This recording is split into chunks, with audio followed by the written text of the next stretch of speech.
Health, committed to building a healthier community for all of us. More info at 202-4YOU or baptistjax.com. North Florida TPO, proud sponsor of WJCT's First Coast Connect, bringing to the community innovation in transportation planning, commuter services, clean fuels, and intelligent transportation systems. More at northfloridatpo.com. This week on The Neighborhood, we checking out new songs from Fonte, Hometown Hero, Brittany Westcott, Jay Swiss, and much more tunes from the neighbors. It's Mr. LP here. See you on Saturday, 9 p.m. on WJCT News 89.9. This is WJCT News 89.9 in Jacksonville. Ahead in the next 5 minutes, live local news for the First Coast from the WJCT News team.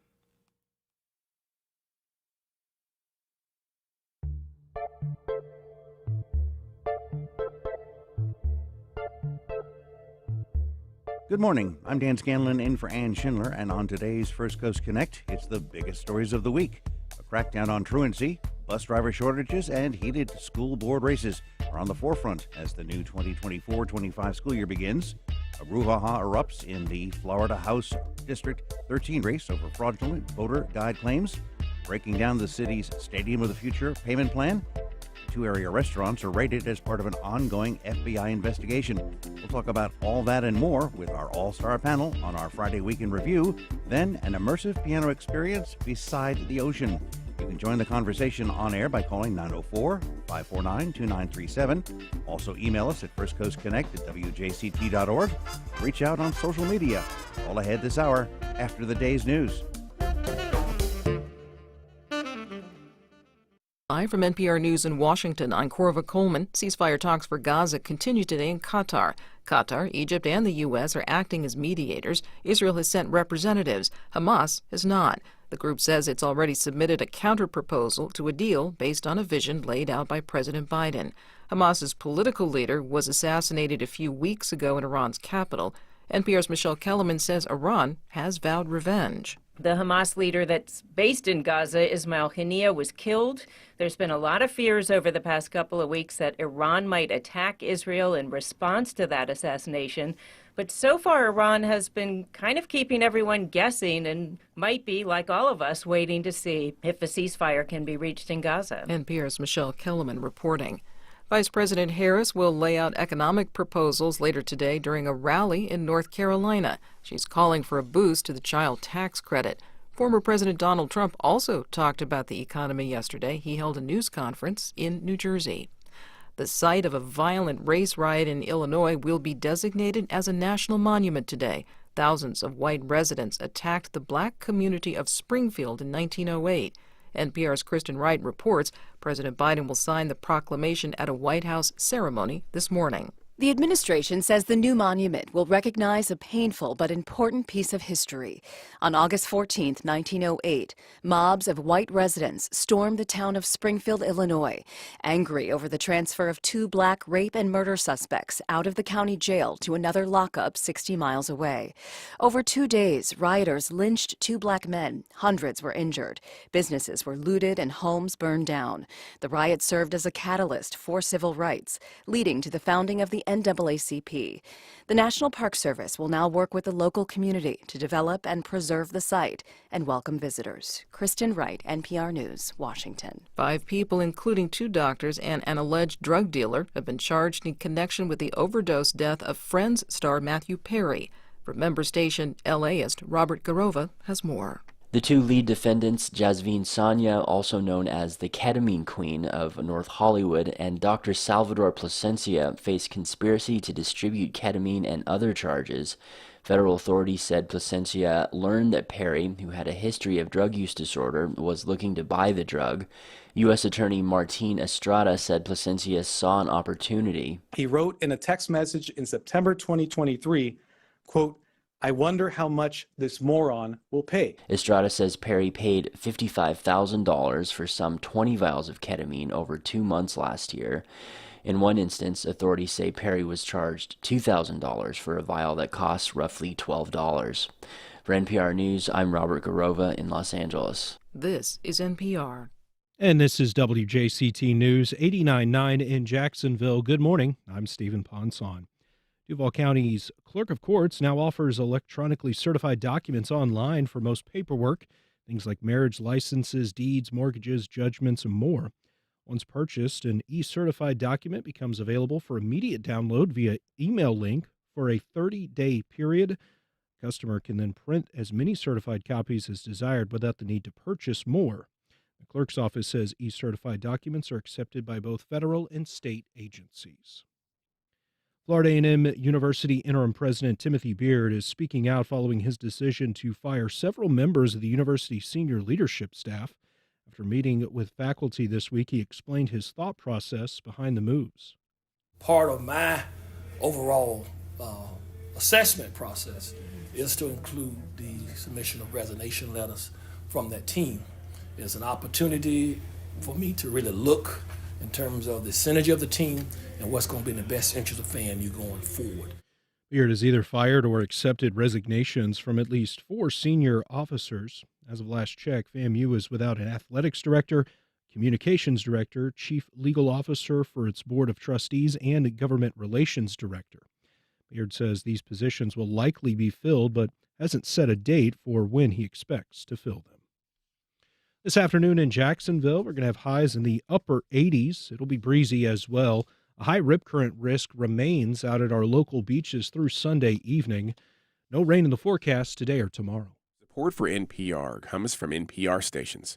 Other contributors include EBSCO, committed to providing colleges and universities with relevant online research databases to ensure student, faculty, and staff success. Learn more at ebsco.com. This is NPR.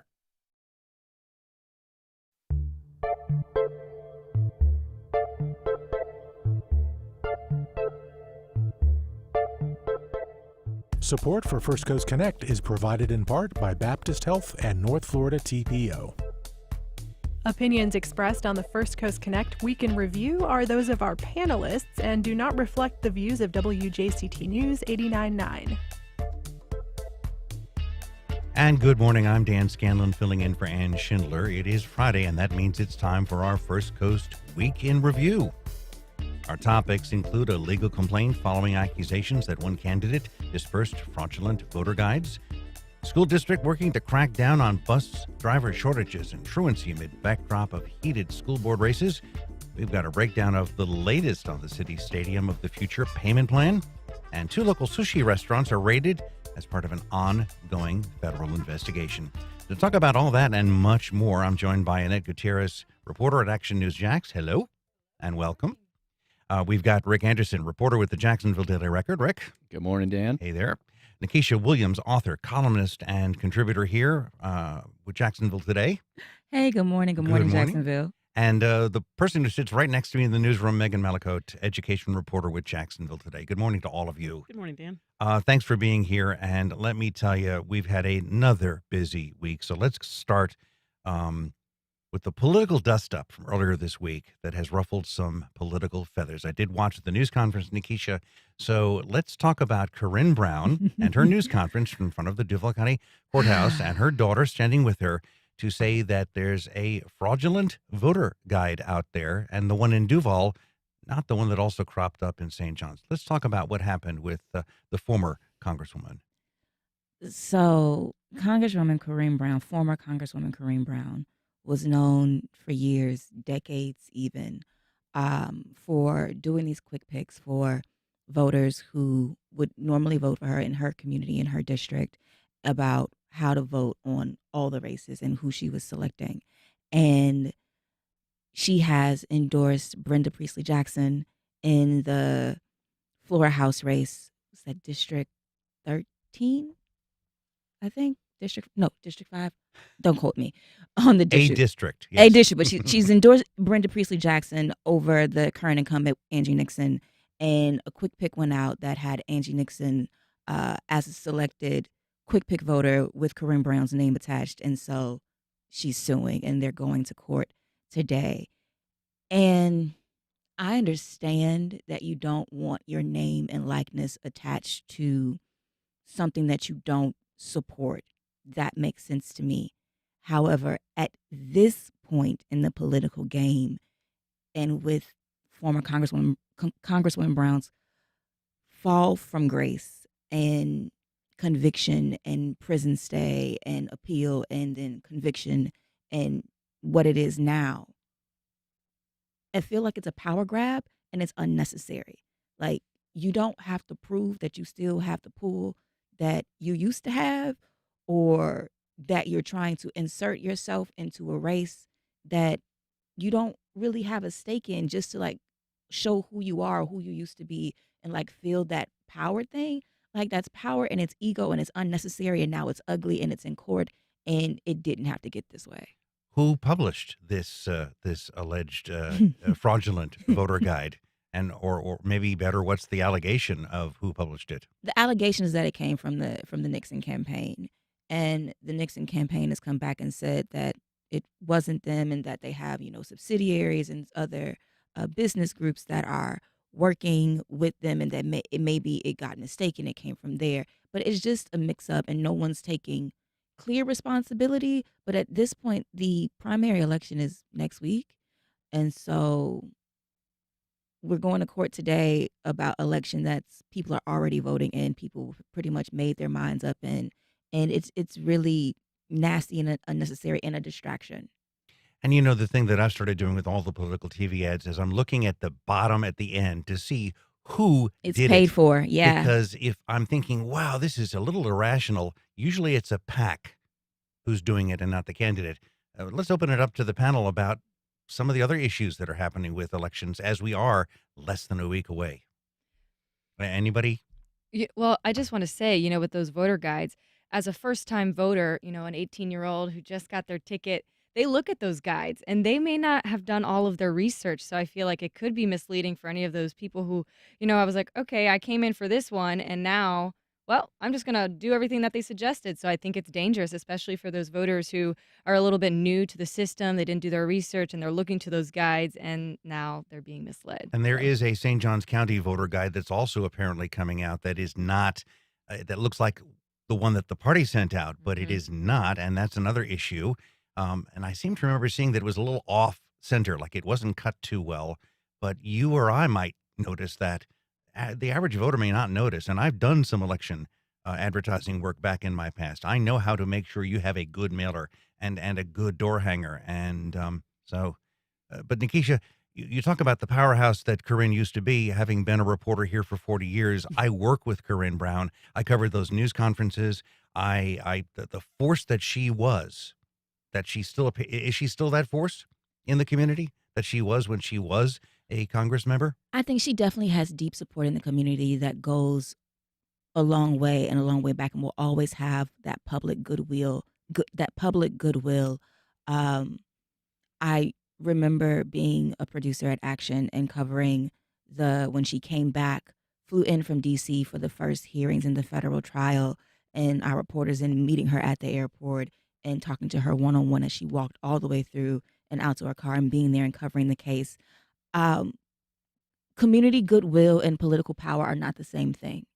And so while you do have the ability to persuade your community to vote in a certain manner, that does not actually equate to the power to change legislation or affect legislation in the way that she once did, or policy in that way. It does give you an ear to the people, which is always important, because you do want the people to go to the polls, and you want the people to go to the polls and vote for someone that not only the person that's doing the endorsing, but that the people believe is going to do the best job in the office that they are seeking.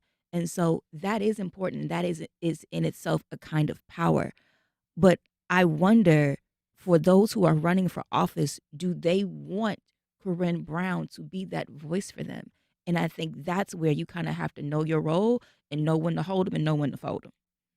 Okay, we've got some phone calls already cropping up, so let's go to Curtis on the north side. Curtis, your comment? Good morning, everyone. My comment is this. I agree with Ms. Williams' assessment. And it's sad to me that we see this going on right now and playing out before us, when all someone had to do was to reach out to the accused party verbally and personally and ask them what is going on instead of going to the court and get in front of the media to sell this. Thank you. All right, thank you. What about that? Reaching out across the table versus bringing it to a news conference in front of the courthouse. Any thoughts? I can see one benefit is obviously you make it a news item and you get your point across maybe quicker than otherwise. Yeah, so like obviously there seems to be some bad blood between the Brown family and maybe the Nixon operation, which is why Brown has endorsed Brenda Priestley Jackson. And I guess there's bad blood between Brenda Priestley Jackson and Angie Nixon. I don't know, and I don't really care because I'm sure they all have each other's phone numbers, and so they can take us out the group chat. Like, we are seeing this play out in a way that we don't need to, because whatever the bad blood is, whatever the differences in opinion are, you're from a similar community. You're vying to represent the same community, to speak for that community, and to help that community. So whatever your differences are, even if you have fundamental differences that have caused Brenda Priestley Jackson to run against the incumbent state rep Angie Nixon, that's fine. Debate that and let the voters decide who they want to represent them. But all these other shenanigans, take us out the group chat. We don't need to know. And now, like, you're going to court for what? Well, there are those who say any publicity is good publicity, right? Well, I mean, when you hold a media press conference, you're going to get people talking no matter what, whether it's good or bad. That's what they want to do. Especially when your name is Corinne Brown. All right, let me go to Stanley on the north side. Stanley, you're on the air. Yes, thank you very much. First of all, Ms. Brown is not a powerhouse in the African American community. That's y'all opinion. My name's Stanley Scott, and I've been dealing with this for 40-some years. She's not a powerhouse. Now, what is taking place is a tragedy when it comes to Ms. Brown and Ms. Priestley Jackson. Ms. Brown, not Ms. Brown, but Nixon represents the African American community. She's engaged in the community. Thank you. All right, thank you. Engagement is the big question. Angie, obviously still involved, very much involved, is occasionally a speaker on this roundtable, so we hear her opinions. Is this the way an election campaign should be run, or assisted, or nudged? Well, the part that rises to the top for me, and I'm new to this market, so I don't know all the backstory on these two candidates, but the part that rises to the top for me is the campaign funding.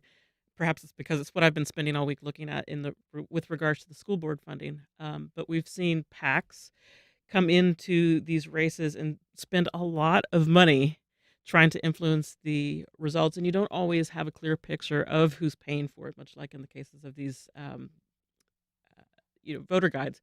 You can see who paid for it, and I commend you, Dan, for always looking at the bottom to see what. Yeah, but you have to squint. You really do. You do, because they make it as small as they possibly can, and then that doesn't always tell the complete picture either, because Florida's campaign laws allow for that. We can have PACs that aren't.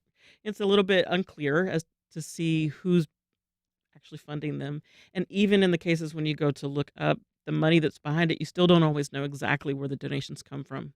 So it's and I commend the news media in the city for taking some of these claims and doing a verify and going point by point to see who's doing what. I mean, Rick, you just nodded. I mean, well, Dan, you were talking earlier about engagement, and I would take this as you almost, as a voter, you have to engage in the process too, and you almost have to be your own advocate. Act like a reporter.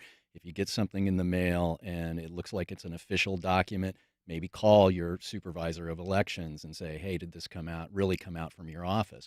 Or if it comes out from somebody, another source, try to call that campaign and say, did this really come out from your office? I seem to remember there was a tenet that if you were the candidate for that ad, you had to have, I'm Joe Blow and I, support this, that your voice has to be in that radio or TV spot to prove that it's yours. If you don't hear the candidate saying that, and you're hearing that with the presidential campaign right now with Donald Trump, then you have a right to question whether or not that actually came from the candidate himself or herself. So, again, for those who don't remember Corinne Brown like I do, she was a powerhouse, but she had some missteps as a congresswoman, including some claims with her daughter and a lobbyist and Alexis. And there was also the live news conference from the Capitol where she said something about how terrible situations were in a fictitious country that the Marx Brothers used in a film. I think it was Fredonia. And those were missteps in her time as a congresswoman, notwithstanding the fact that she was very involved in the community. She was very involved in the community. She had very public missteps. She was parodied often for misspeaking the way she spoke, where she was from, how she presented herself. At the end of the day, she's no longer a sitting congresswoman. She is a civilian. And at this point, I'm going to defer to Stanley, who called in and said she's not a powerhouse because he lives in the community. If that's your take, I'm going to ride with what the community says. And I think that in terms of this specific state representative election between Angie Nixon and Brenda Priestley Jackson, the community needs to decide who they want to represent them. Brenda Priestley Jackson was a former city council member. Angie Nixon comes up through the community organizing and organizing spaces. They both have deep ties to the city of Jacksonville and perhaps to their own community. But the community and the people there need to decide who they want to represent them and what kind of representation they want. And we'll find out on August 20th. And we'll see what happens after today's first court hearing. We're talking about the week's biggest headlines. Join the conversation. You can call us at 904-549-2937 or send an email to firstcoastconnect@wjct.org. You can also watch our program live stream now on Facebook and the WJCT YouTube page. So let's go on to the next part of our discussion, and it's an elephant in the classroom, some might say. Megan, you recently did a piece Friday on the major issues at the forefront of a very increasingly partisan school board race here in Duval County, and that's just the tip of the school board news this week. Yes, it's funny how these nonpartisan elections have turned into some of the most partisan races in the area, isn't it? Yes. So the Republican Party, and I had talked with Dean Black, it's probably been last month at this point, but I was talking with him about how it just kind of seems that way. And he said, yes, absolutely, this is intentional on our part. We want to make it partisan because school board elections matter. So the Democratic Party, however, was a little bit more reluctant to get in and make it a more partisan thing. They have candidates you can see on their website that they support and that they want you to vote for, but they're not coming out with endorsements per se. Now that's changed this week because the state Democratic Party has issued, I'm going to use the word endorsements loosely because they're being very careful to not use that word. But I talked with Nikki Fried, I think it was yesterday, maybe the day before, and they have a Take Back Local program that they're supporting. I think she used the word supporting 11 candidates across the state, including one here in Jacksonville, Sarah Mannion in District 7.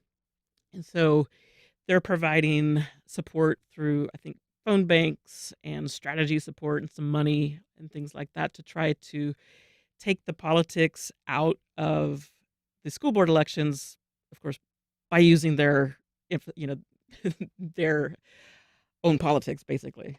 Well, my cell phone is getting blasted for the past few weeks with a lot of partisan or apparently partisan school board, essentially. Absolutely. And certainly they're popping up on my social media feeds a lot, and they're very well done. Again, as I go back to my days 40 years ago doing campaign ads, these are very pretty. These are well done, and they're catching the eye of people. And that's just the tip of the issue. I mean, we've been talking for a year or more about unwanted or wanted influences on the school board. Who's behind some of this, or who do they want or not want? Right. Well, I think in Florida, you first saw it happen with DeSantis's decision to endorse candidates in the last election cycle for school board. I think that almost opened up the floodgates of, let's make this a partisan kind of plan. And so the Republican Party has picked, they would tell you 3, but you could probably make an argument for 4 candidates. And because there's 4 seats up for grabs right now.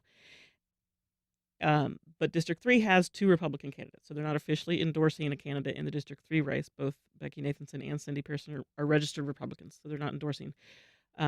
Although Dean Black is endorsing Nathanson in his capacity as a state representative. So they are... And chairman of the Republican Party for Duval County and running for state committeeman for that party. Yes, as well. but only as a representative is he endorsing. Okay, but we're mincing words, but his power and his titles wield influence. He's a well-spoken Republican Party member, and he is out there.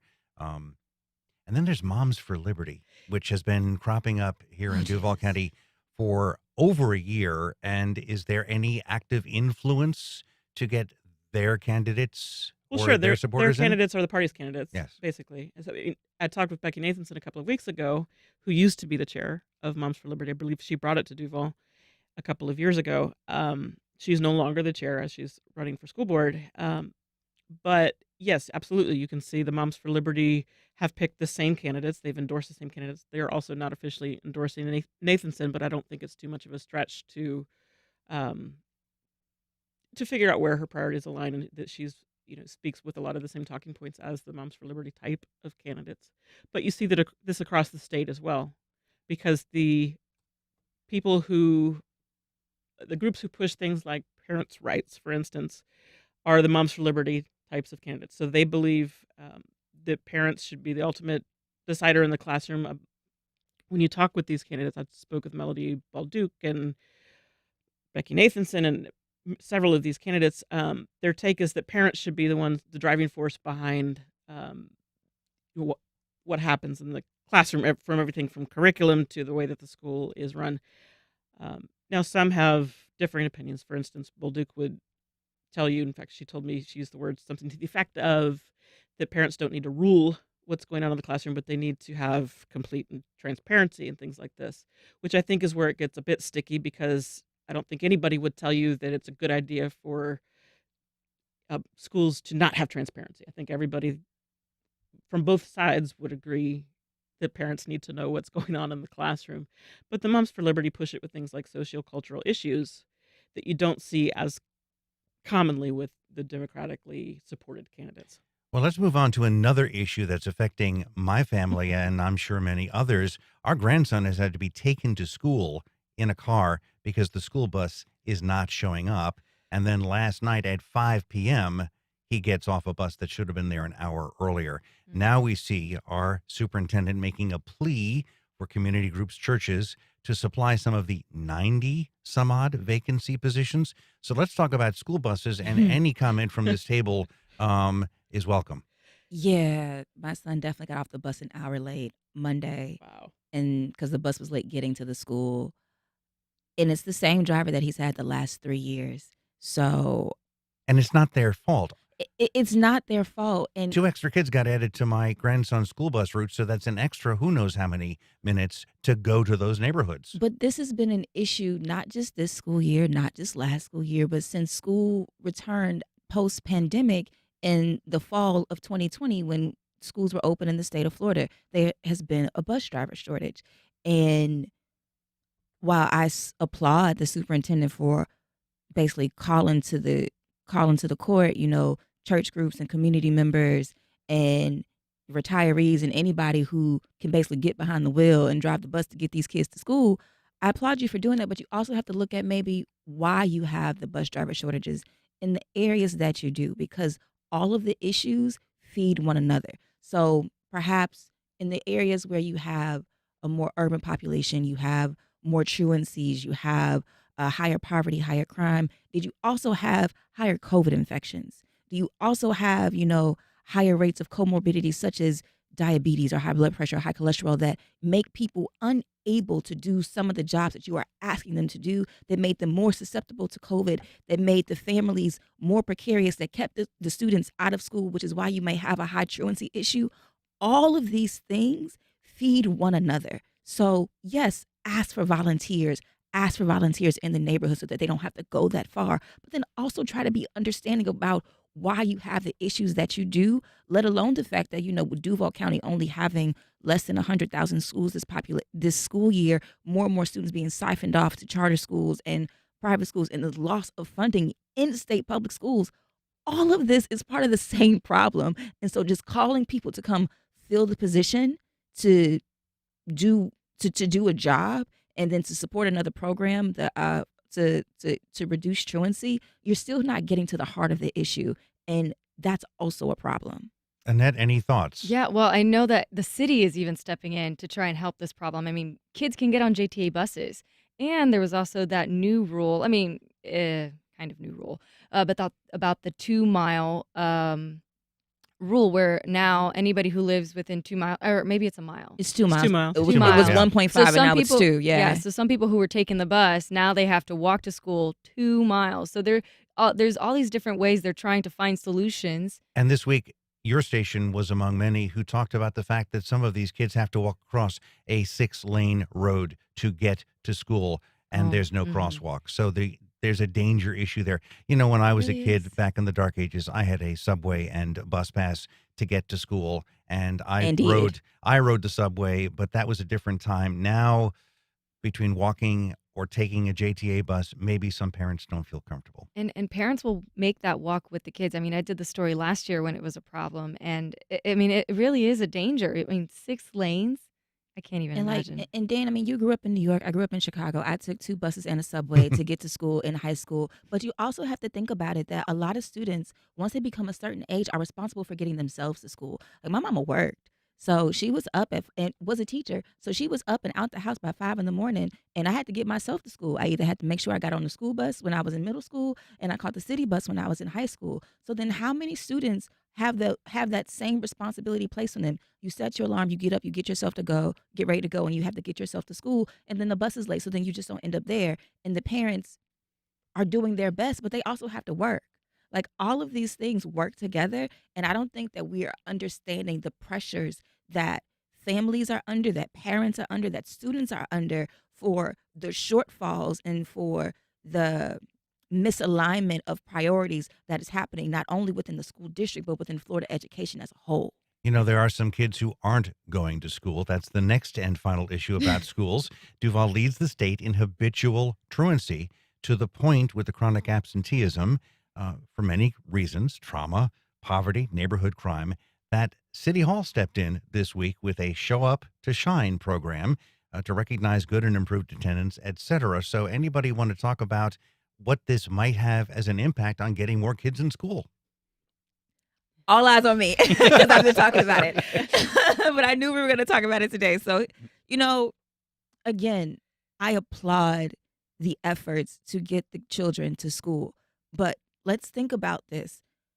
Habitual truancy is not just a Duval County issue. It's the highest in the state of Florida, but it's not just a Florida issue. It's a national issue. School attendance rates have plummeted post-COVID, north and south, east and west. This is not about which districts opened and which states were open as soon as, you know, we decided that we were going to send the kids back to schools, and which school districts and cities and states waited 1.5 years because they were cautious about the virus. This is an issue that is affecting the entire country. And so Show Up to Shine, I applaud the measures and making sure that they're going to reward students, not just for perfect attendance, but for improved attendance, and reaching out to the parents and the families to make sure they're getting there, and calling for community members to drive the buses. But then you also have to understand the systemic factors that are preventing the students from showing up to class. And we're not talking about that, and nor do we ever talk about that. And so poverty and crime and education, they all feed one another. So as one goes up, so does the other. And we have to get to the root cause of what's happening in these communities. Correct. All right. We've had 2 patient callers here. Charles on the west side, you have a comment. Yes, good morning. As a childless cat dude, I just wanted to say that it seems to me that all this parental rights is just code words for, yeah, we want to have our homeschooling agenda, but we want to do it in your facilities. But, you know, I love the way the lady ties it all together into systemic problems. It's across the country. I love how intelligently she ties it all together. Thanks a lot, All Stars. Thank you. Yeah, we do have some very intelligent people on this panel, usually smarter than me. So let's go to Johnson on the south side talking about the bus shortage. Hi. Thank you for taking my call. I just had a couple of things to say. Number one, I think it's disingenuous for the superintendent to ask people to volunteer when he had to be, when his salary was so much higher than anyone was really expecting it to be, as far as the community. I also think that is that that if you don't want the school to determine some aspects of your child's education, maybe you should homeschool. And I think that when you're homeschooling, you have to have an expectation that there's going to be things expected of you that you may not necessarily agree with, that the same may be the same expectations of the school. So I just wanted to say those things. And Thank you all you. have a great day. Thank you. Yeah, you have a curriculum you have to follow, and you have to prepare your child for the world that they will enter when they're 16 or 18 years old, and maybe keep your personal beliefs. Let's move on to the next topic this week, and I guess I've been so busy that I haven't had a chance. Rick, you wrote a hell of a story about all the stuff in the Stadium of the Future.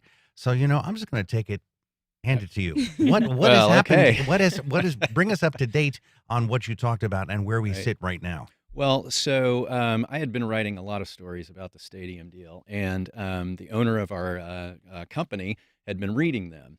And he said, I've been reading all your stories, and there are so many moving parts of this and a galaxy of numbers with this.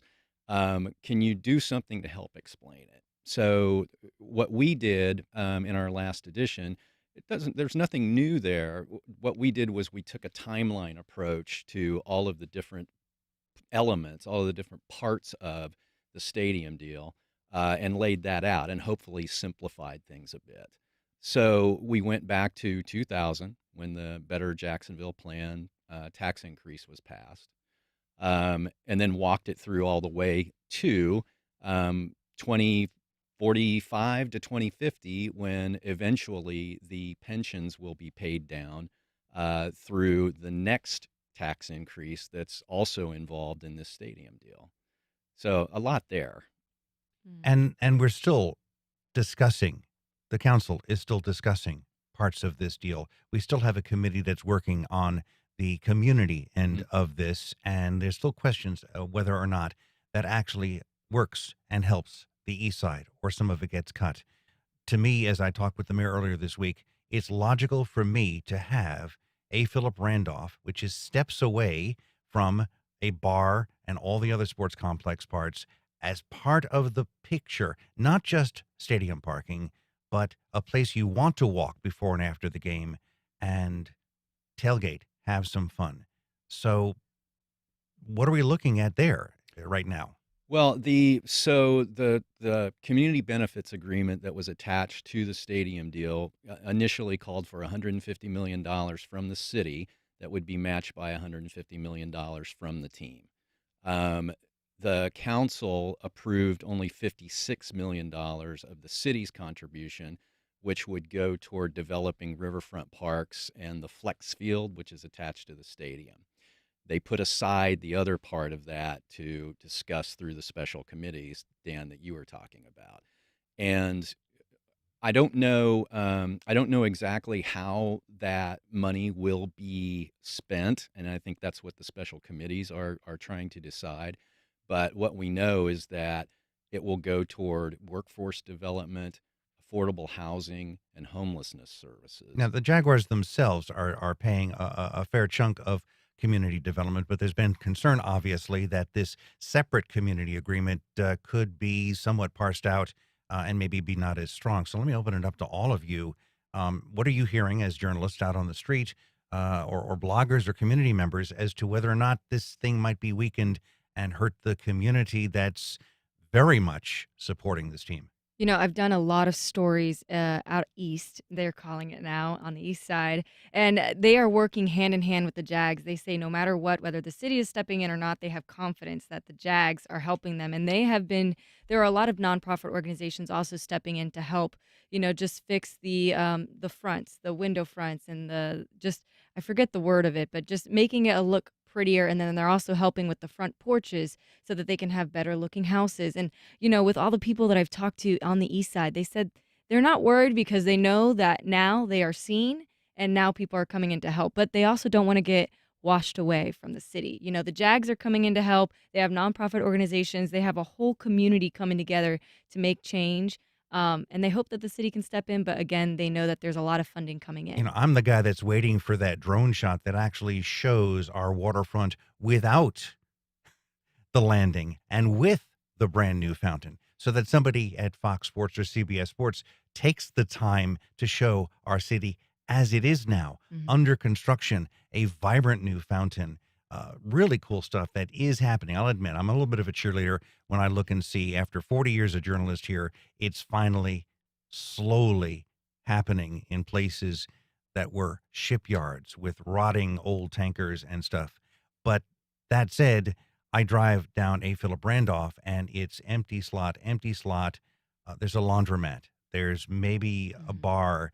There's some tailgate parking. I don't see a lot of development, and I think that's necessary for when that sports network does a drone shot down that and wants to show people having fun at some street fair. Nikesha. The same thing that's happening now in the La Villa neighborhood with the Emerald Trail and the historic district and all of that cultural resurgence after it was basically razed in the 90s, right? The same thing needs to happen on the east side. There are deep ties, historical ties out east, as you said, Annette. Florida's first Black millionaire, Abraham Lincoln Lewis, lived on the east side.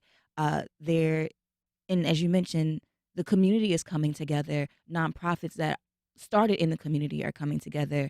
The melanin market happens several times a year on A. Philip Randolph. Lots of local business owners and businesses come together, and you see the vibrancy of the community. And so I think it's disingenuous for the city council to set aside the other $94 million that was supposed to be part of the Stadium of the Future deal, which is why so many were supportive of the stadium deal, because of the expansive community benefits package, and then to say we'll decide later what to do with this money for a community that needs it now and has been owed for decades. Hey, we've got Jim in Mandarin. He's been waiting a long time. Jim, you got a comment on the stadium, don't you? Yes, I just wanted to ask, is there any safeguards about the $1.5 billion cost? Any safeguards that would keep that maybe from metastasizing into a much larger figure for the city to pay for? Thank you. Well, Rick, costs go up, building costs go up. We see that when we build a house. I'm expecting there'll be something, right? Right. But the Jaguars have agreed to pay for cost overruns as part of the stadium deal. So the city will not be liable for those. Okay. We are talking, of course, about the top stories of the week with our panel of journalists. Join us at 904-549-2937. Email at firstcoastconnect@wjct.org. The other topic, and I've covered this many times in my years, now it's happening at the Kamaya 86 restaurants in Ponte Vedra Beach and Jax Beach. They were federal raids this week. One of them stayed open that first day. The other one closed. Annette, I think you were out there for some of that. Yeah. My guess is illegal immigration, maybe trafficking. Since they never say anything, but I've been through this before. Right. What's happening? Here's what I can tell you, because I don't want to speculate. Right now, what we know are there were vans at both locations. At the one in Jax Beach, agents were looking inside the van, were talking to some people, and they ended up towing away 2 vans. One that parked every day in the parking lot, and according to the neighbors, the businesses nearby, they would say that every day the people from Kamaya would transport men, and they said specifically Hispanic men. They would come in to work at this Asian restaurant. So let that be what it says. I have no idea. I can't speculate here because Homeland Security, they are investigating. They are the lead investigators. They said this is an active and ongoing investigation, so they can't comment on the case. But there's vans, there's men that come into work every day. And when I went in to talk to that restaurant that remained open in Jax Beach, they were like, we're fine. We're not worried. We told all the truth to these agents. And I was like, well, what did they ask about? Was it some type of trafficking, or was it illegal immigration? And then all she said was paperwork. We all family, we work hard. And she's like, paperwork is a big problem that we want to get. So again, I don't know what that means. Let it be what it says. And then over when we went to Ponte Vedra, I spoke with a guy who said that they heard agents screaming at one of the drivers of that van to get out of the van. And then they had a conversation. He said he ended up going back inside, and we don't know if he was arrested or not, but there was a lot of other people that came out of the van too. But basically a whole disruption of the day. When agents come to your restaurant, there's something's going on. Well, back in 2017, I covered the Fujiyama restaurant up on the north side, where there basically was the claim that they were doing the same thing. And in fact, the paperwork when it came out was that the family was renting a home where their employees were sleeping on the floor, living room, dining room, and then were being brought in and ended up with the husband and wife being convicted on some illegal immigrant charges. So my guess is this is not an uncommon thing. I'm guessing nationwide. Thoughts about this from this panel as you, just as a journalist involved in this? We're like, oh, let's see who's going to talk first. I don't know. I've been in this market for 2.5 years, and I don't know how common this is. I guess, Dan, you said there was one in 2017. Well, we have numerous episodes that we have found in checking the archives, and I myself covered that federal case in 2017 with that Northside restaurant where I'd actually eaten prior to this, just because it was a brand new shopping center and where there used to be a mud pit, and it was important to have that development there. Yeah. And I had friends up there, so I went and ate dinner, and lo and behold, the husband and wife are convicted of bringing in illegals and actually finding a place for them and then transporting them to and fro, which is what it sounds like. But sounds like. Back to your question about whether this is, more common nationwide. I came here from Las Vegas, and it was fairly common there. In fact, there was a place in my neighborhood where the neighbors strongly suspected this exact same thing was happening. And I obviously you do see these stories come up quite frequently nationwide of essentially trafficking workers in and then being raided for it.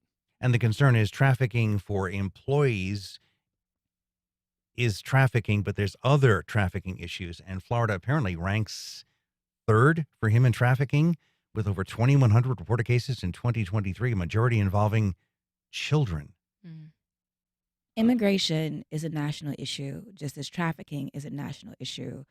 It's happening everywhere. And because of the failures at the border by both parties, so I'm not being political here, for decades, 40, 50, 60, 70 years, we are seeing the confluence of issues taking place in our cities. Slavery still exists. It was abolished by the 13th Amendment, sure, but it has just transformed, and so it exists in different ways. So there is labor trafficking just as there is sex trafficking, just as there are immigration rings that bring undocumented workers across the border and allow them to go into businesses where they are able to work and make a living, which is what most undocumented immigrants are trying to do anyway, for less money than a business owner would have to pay a citizen or a green card holder, right? And this is America.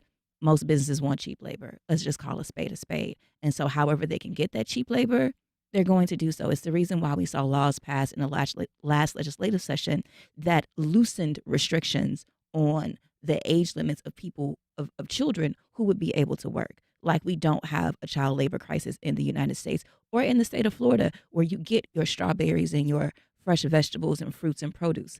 That's where that some of the undocumented labor is happening, and where we are seeing trafficking of children as well as adults for labor and other nefarious reasons. So this issue is one that extends beyond the restaurants, the Kamaya restaurants in Jax Beach.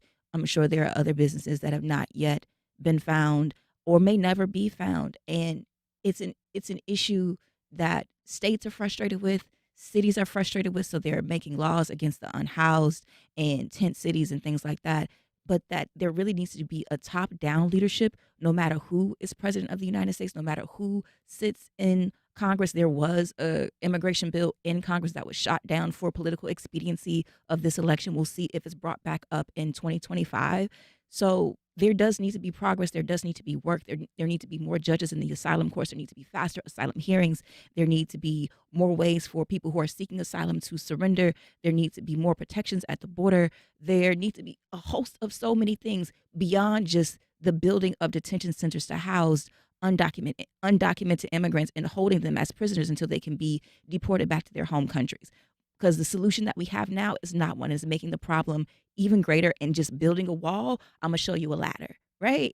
So this issue we're seeing just a bit of it in the raids that are happening at the Kamaya restaurants. But like so many other issues, there are long tails that go back to leadership that has been lacking. Well, ultimately, we'll see a Department of Justice news release that will indicate that there have been some indictments. Maybe, maybe not. Will be the first. But there's other federal raids that you and I, that we all know, have happened, and we never see a word about that. I'd still like to know what happened at Duval Teachers United a year ago when the boxes were carried out by the FBI. I have some public records requests in, but they haven't come back. Right, and so we don't know. And again, it's law enforcement. It's up to them to tell us. We'll find out eventually. I want to thank you guys, but here's a little tradition we'd like to do, and we call it. Oh, we're not doing that. Okay, so I guess I shall wrap up. I want to thank Nikesha Williams, Ric Anderson, Megan Mallicoat, and Annette Gutierrez. Thank you for all being here. And up next, a live silent piano concert under the stars. Maybe the perfect way to end this very hectic week. See you later. Thank you. Thanks. North Florida TPO, proud sponsor of WJCT's First Coast Connect, bringing to the community innovation in transportation planning, commuter services, clean fuels, and intelligent transportation systems. More at northfloridatpo.com. How one family provided supplementary care for their mom in a nursing facility. Join me tomorrow at 4 for What's Health Got to Do with It, only in WJCT News, 89.9 Jacksonville. On the next Florida Roundup, back to school means backpacks, school books, and new pencils, but no cell phones in some of the largest public school districts in the state. From Fort Lauderdale to Orlando, the Treasure Coast to the Gulf Coast, students are banned from using phones during the school day. Parents, students, teachers, what do you make about prohibiting cell phones from classrooms? Email us, radio@thefloridaroundup.org. I'm Tom Hudson. Then join us Friday noon until 1.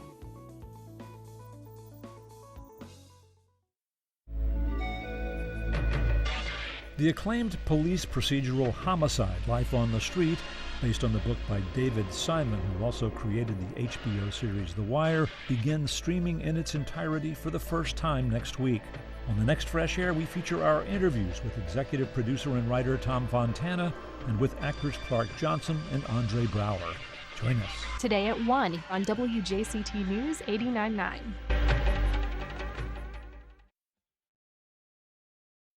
In That's August. What's a live to headphones silent piano concert? I'm aware of the silent disco. I'm also aware of going to an event where you have multiple channels that you can pick up and you can listen to your own thing. But this is. And I love being with people. So I wanted to bring all those together into one experience. And that is what a mind travel is. It brings together music, nature, and community. And so that's what we'll be doing tonight at the beach right here in Jacksonville at sunset. And we actually bring the piano on the sand right by the Jacksonville Beach Pier. And then hundreds of people will bring their blankets, their beach chairs, maybe a little picnic. And then we give them headphones because at the beach, the acoustics are really not great. You have the sound of the ocean and the wind, and it's stunning and it's beautiful, but not great for a soft piano. So we put the headphones on, and then it's like I'm playing just for you. And people put the headphones on, they lie back, or they walk around. They could put their feet in the water, and no matter where you are on the beach, it's like you have a front row seat. What time is this? 6 o'clock tonight. 6 p.m. Into sunset. Into sunset. So you have that beautiful visual. Yeah, exactly. What are you going to play? So it's all improvised from first note to last note for about 75 minutes. We get to just go on a beautiful journey together and using the language of emotion, music, to just kind of open up and just enjoy the moment. And so, I'm a trained classical pianist, but it's all original music. It's like a soundtrack to the soul. It's a soundtrack to the ocean and the sunset. And I put in some poetry and some kind of has a little element of some mindfulness and just to really connect deeply to nature and to ourselves and to everyone around us. Give me some of your background. Apparently, we do share at least one corner of the world, New York City. Mm-hmm. Yeah, I grew up in Brooklyn, New York, proud, and went to university in Manhattan, studied music, and then been traveling the world. I actually traveled the world on a bicycle when I was younger, just to see the world and take it all in. And then I started Mind Travel to bring music, to bring healing, to bring connection to people. And that's what I'm doing today. I now live in Florida, and we bring this experience to people in dozens of beaches all around Florida, California, Northeast, about 100 concerts like this a year. So where? Give me some of the venues, because I'm, we think of Red Rock that's on NPR, and we think of all these wonderful places, but maybe you don't have the budget for that, but you got to find cool places. Where? Well, in our hometown, Central Park. That was just a week and a half ago. Oh, yeah. Right in the heart of New York City, with all the hustle and bustle, with all the madness. And right on the grass in the middle of Central Park, hundreds and hundreds of people gather. We put the headphones on, and we get to just go on that beautiful journey. From the full coast of California, we do everything from down in Del Mar, San Diego, through Huntington Beach, and all the way up. Yeah, there's some rocky beaches in California that are coves that are Yeah. surrounded by rocks and the ocean, and it is a stunning place. And then I saw Joan Baez sing in Central Park when they used to do concerts lucky you. there. Yeah. And that was a calming experience with the towers glistening. That's right. In the distance, and the trees. A little bit of tree noise there, the little wind through the trees. So Yeah, I but agree with that. Isn't there. that lovely? And it's not just beaches here, but I also do exotic locations, and we film them. So I got to do the first piano concert on the continent of Antarctica. So I took my piano. We went down to Antarctica. It was, by plane, then by ship, and 150 people from the boat all landed on Antarctica, and I had my piano set up, and we had 150 people and 200 penguins. And So you want to go tonight, 6 o'clock. My guess is the parking, you're aware, you got to park at the pier or one of the That's right. parking spots. But what does it cost, and what should you bring with you? Yeah, so you bring a blanket, beach chair. It's about $50. There's also a kid's price. And we also have a pay what you can for those in the community that, need some financial help, so they can do that, make a contribution. It's all at mindtravel.com, or just show up at the beach, right at the pier. You can't miss us. You'll see the piano on the beach. That's pretty unusual sight, so you can't miss it. And it doesn't matter where you're sitting in this case. It's not like a front row seat at a concert. You can just pick your spot and enjoy. That's right. So anywhere on the beach, right around, you'll see hundreds of people in a circle around the piano, taking in the ocean, taking in the sunset, and enjoying music together. Okay, and just, again, it is where?